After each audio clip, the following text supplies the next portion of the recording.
Think 열넷, 미국 경영자들은 보수를 너무 많이 받는다. 그들은 이렇게 말한다. 어떤 사람들은 다른 사람들에 비해 돈을 훨씬 많이 번다. 특히 미국의 최고 경영진들이 받는 보수는 많지만 이는 어디까지나 시장 원리에 입각한 것이다. 그런 일을 할 만한 능력을 지닌 사람 수가 얼마 되지 않기 때문에 정말 능력 있는 사람을 영입하기 위해서는 막대한 보수를 지불할 수밖에 없다. 매출이 수십억 달러에 달하는 거대 기업의 관점에서 보면 수백만 달러, 때로 수천만 달러를 지불해서 영입한 경영자가 좋은 결정을 내리면 수억 달러에 이르는 수익을 올릴 수도 있기 때문이다. 따라서 이런 관행이 불공평하다고 느껴질지 모르지만 시기심을 품고 억지로 막아서는 안 된다. 결국은 역효과만 날 뿐이다. 이런 말은 하지 않는다. 미국 경영자들의 보수는 여러 가지 면에서 너무 높다. 우선 전임자들에 비해서 너무 높다. 동시대 노동자들의 보수 평균과 비교해서 볼 때 오늘날 미국의 CEO들은 1960년대 CEO들에 비해 10배를 더 받는다. 상대적으로 1960년대 CEO들의 경영 성적이 훨씬 더 좋았음에도 말이다. 미국 경영자들의 보수는 다른 부자 나라 경영자들과 비교해도 너무 높다. 비슷한 규모와 실적을 올리는 다른 나라 회사 경영진들에 비해 미국 경영자들은 절대 기준으로 많게는 20배나 더 받는다. 이들은 보수만 지나치게 많이 받는 것이 아니라 경영 부진에 대해서도 제대로 책임을 지지 않는다. 게다가 실제로 미국 경영자들의 보수가 완전히 시장 원리에 따라 결정되는 것도 아니다. 미국의 경영자 계층이 지닌 경제적, 정치적, 이데올로기적 힘은 자신들의 보수를 결정하는 시장 자체를 조종할 수 있을 정도로 커졌다. 이 글의 전개 순서는 다음과 같습니다. 급여, 보너스, 연금, 스톡옵션을 포함해 미국 CEO들이 받는 평균 보수는 급여, 복리후생비를 합친 노동자들의 평균 보수보다 300 내지 400배 정도 많습니다. 자유시장 경제학자들은 CEO가 일반 직원보다 보수를 300배 더 받는 것은 그가 회사에 300배 더 보탬이 되기 때문이므로 문제가 안 된다고 주장합니다. 받는 보수만큼 가치를 발휘하지 못하는 사람은 머지않아 시장의 힘에 밀려 자리에서 물러나게 될 것입니다. 생산성이 낮은 사람들이 생산성에 따른 보수 지급을 용납하지 않으면 자본주의는 제대로 작동할 수 없다는 것이 이들의 주장입니다. 하지만 문제는 경영자의 능력이 현재와 같은 보수 차이를 정당화할 만큼 뛰어난가 하는 것입니다. 사실 경영자의 보수를 정확히 계산한다는 것은 쉬운 일이 아닙니다. 우선 경영자의 보수를 누구나 알 수 있도록 해놓은 나라가 그리 많지 않습니다.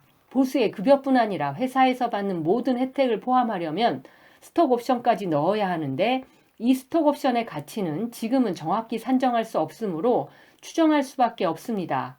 이런 난점을 염두에 두고 미국 CEO들과 노동자들의 평균 보수를 비교해보면 1960년대에서 1970년대에는 30 내지 40대 1 정도였습니다.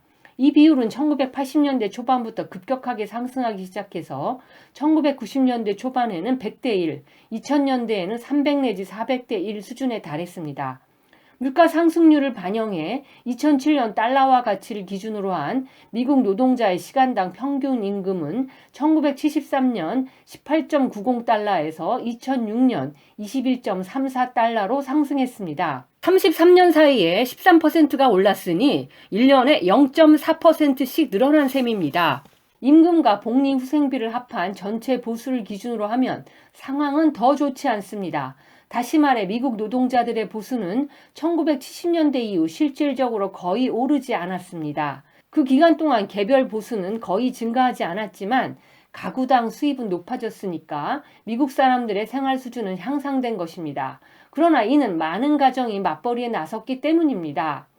자유시장 경제학자들의 논리, 즉 모든 사람은 각자의 생산성에 따라 응당의 보수를 받아야 한다는 논리에 충실하자면 CEO 대 노동자의 보수가 30 내지 40배에서 300 내지 400배가 되었다는 말은 미국의 CEO들이 10배나 더 효율적이 되었다는 뜻입니다.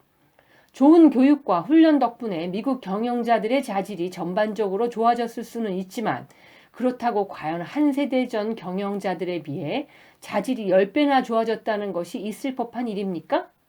이 보수 차이의 변화를 설명할 때 가장 많이 거론되는 이유는 최근 들어 기업의 규모가 커짐에 따라 CEO의 역할도 더 커졌기 때문이라는 주장입니다.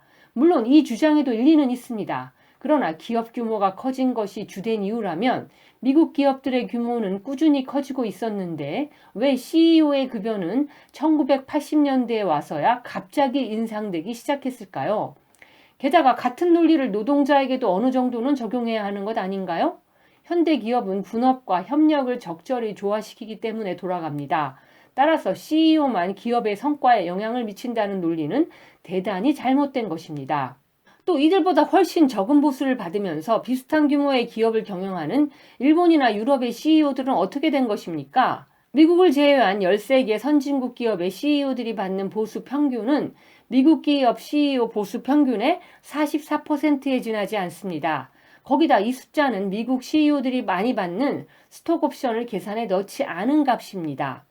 일본과 유럽 CEO 보수의 절대액이 낮은 것은 그 나라의 일반적인 급여 수준이 미국보다 낮기 때문이 아닌가 하는 생각이 들 수도 있지만 일본과 유럽 국가들의 급여 수준은 미국과 거의 비슷합니다. 2005년 13개 국가의 노동자 급여 평균은 미국의 85%였습니다.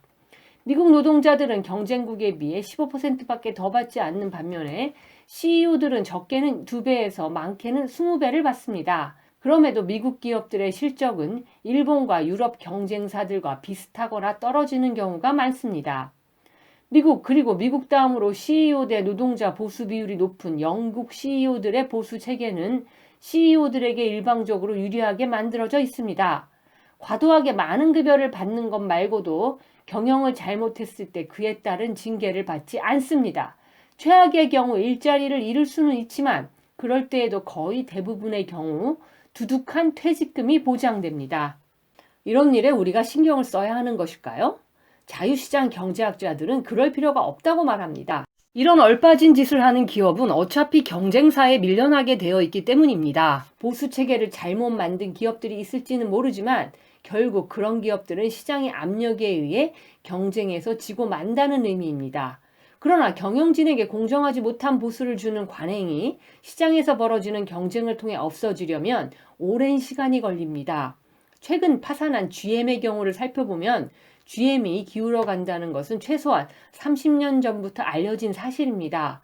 그럼에도 최고 경영자들은 전성기 시절의 경영진에게나 줄 만한 보수를 챙겨갔고 아무도 그것을 막지 못했습니다. 상황이 이런데도 엄청나게 많은 급여와 경영 실패에도 아무런 책임을 지지 않는 일방적인 고용계약에 제재를 가하려는 움직임이 거의 없었던 것은 미국과 영국의 경영자 계층이 지난 수십 년 사이에 엄청나게 강해졌기 때문입니다.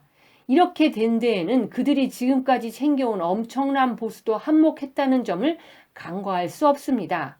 이들은 서로 상대방 기업의 임원직을 겸직하고 사회이사들에게 제공하는 정보를 조작하는 등의 방법으로 이사회를 장악했습니다. 그 결과 이사회에서 CEO가 정한 보수 체계에 이의를 제기하리라 기대하기는 어렵게 되었습니다. 주주들은 배당금만 많이 받으면 되기 때문에 불만이 있을 이유가 없습니다. 영국과 미국의 경영자들은 또 경제력을 바탕으로 정치권에도 손을 뻗쳐 심지어 중도 좌파라고 자처하는 영국의 노동당과 미국의 민주당에까지도 영향력을 행사합니다. 미국에서는 특히 민간 부문의 CEO 출신들이 정부 부처를 운영하는 경우가 많습니다.